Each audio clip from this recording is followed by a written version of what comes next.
For more on this, we're now joined by political analyst Dr. Bernard Sebake. Thank you so much indeed for joining us, Dr. Sebake. Yet another delay. What are your initial thoughts about these delays? I'm sure it's a cause for concern for everybody, but what are your thoughts? The state capture report, Peter, it's a very, a crucial report that the society as a whole is waiting for. My thought from when this delay came is that first we'll then note that the political climate in the country has been in such a way that really the pudding is on the air. It depends on which side are you standing. For those who are in opposition of the State Capture Commission themselves will think this is a period in which the report would have been doctored. They have actually reflected that even on social media, for instance. However, on the other instance, this is a very crucial report. The quality of it requires not to have a comeback in the future when pursuance of those who might found to be acted or put their hands in the cookie jar, having have to be processed in line with the law, and the basement, which is the report on the state capture, does not give effect because it has those technical errors. Perhaps I'm not remembering very well, but my understanding is that the president was under no obligation to release this to the public at any time. And if memory serves me well, I can't remember a time when a report of this nature was released by the presidency on the day that it was received. President Ramaphosa, I think, is the first one to do this. Remember, the nature of this commission has been established by the office of the president. This release is supposed to be, in essence, the handover of the report to the statement in order for it to be released to the entire nation so that its interpretation to what it's all about or the nitty-gritties of it can then be ensued in order to work on the recommendations that are there.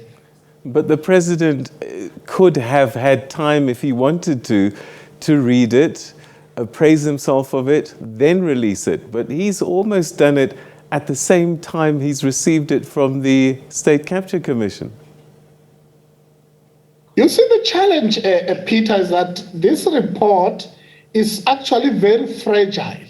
As I indicated in the beginning of our conversation, that the political climate caused by, the revelation as anticipated by this report caused particular turmoils, which in the beginning when the sitting president decided to see the report at the same time when the report has been released to the public, was to avoid by any means that there would be some sense of contamination of the report prior. So I think the question of handing over the report to the president has therefore been a symbolic of the work that has been done by the commission, that somebody on behalf of the nation must receive the report.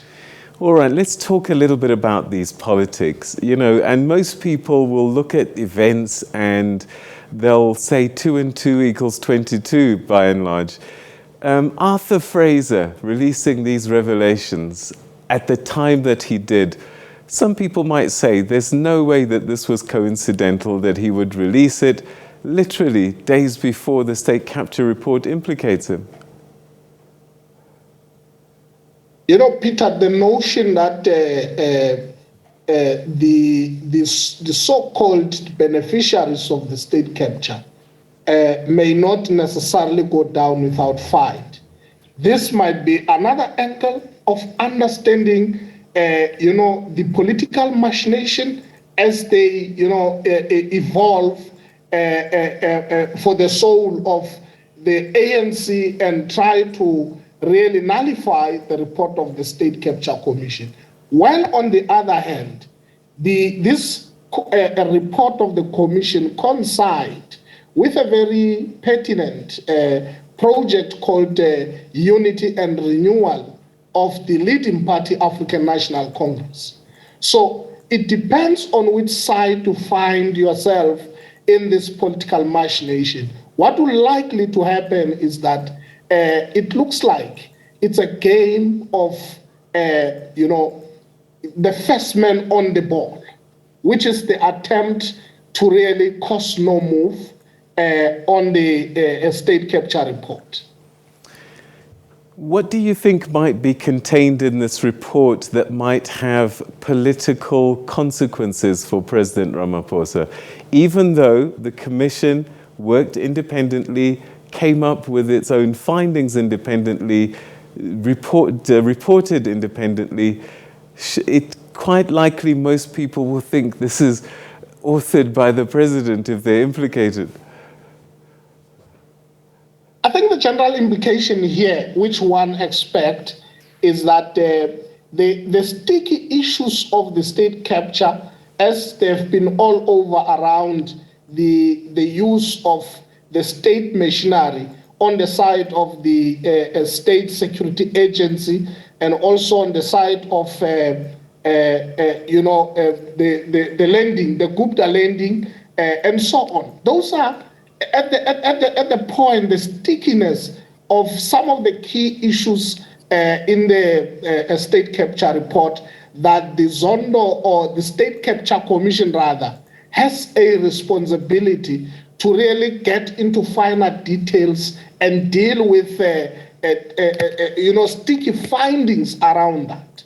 Now, when you look at the coincident, rather, depending on where you are standing, whether it's a coincidence or is just really one of those last deeds moment, is that the drop of the Pala Pala gate that is now blocking everybody everywhere in the media and so on, that gives us that suspicion that it was what I termed earlier on the first man on the ball. So the issue is to try to really divert, or rather coerce, the president and government in particular from acting on the report as a way of ensuring that they did then indicate to the public there's no one who is clean. Everybody might have put his or her hand in the cookie jar. And I suppose this final chapter is the most important, because there are going to be recommendations in there that perhaps we haven't seen before.